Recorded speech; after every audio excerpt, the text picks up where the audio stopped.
జిల్లా సామర్లకోట స్థానిక తహసీల్దార్ కార్యాలయం నందు సోమవారం ఉదయం అఖిలపక్ష సమావేశం నిర్వహించినట్లు తహసీల్దార్ చంద్రశేఖర్ రెడ్డి మీడియాకు తెలియజేశారు. సమావేశంలో రానున్న టీచర్స్ ఎమ్మెల్సీ ఎన్నికలకు సంబంధించి సామర్లకోట మండలంలో పోలింగ్ స్టేషన్ ఖరారు చేసే విషయంపై చర్చించినట్లు ఆయన తెలియజేశారు.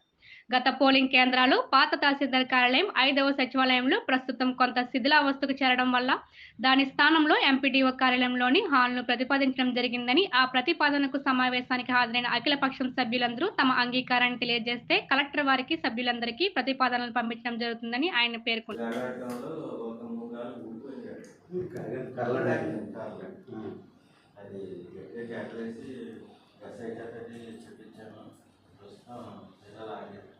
టీచర్స్ ఎమ్మెల్సీకి సంబంధించి అఖిలపక్ష సమావేశం ఏర్పాటు చేస్తుంది.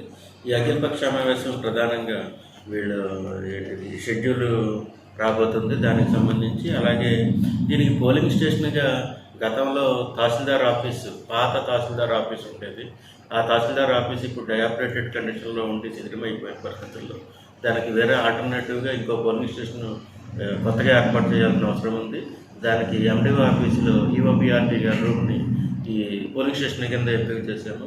ఇలా ఎంపిక చేసిన విషయం చర్చించడానికి అఖిలపక్ష సమావేశంలో ఏర్పాటు చేసి వాళ్ళ దృష్టిలోకి తీసుకొచ్చి వాళ్ళ దగ్గర నుంచి అప్రూవల్ తీసుకోవడం కోసమని ఈ సమావేశం ఏర్పాటు చేయాల్సి జరిగింది. ఇక్కడ అన్ని పార్టీల వాళ్ళు అటెండ్ అయ్యారు. దాని మీద సజావుగా సక్రమంగా పూర్తి చేయడం జరిగింది.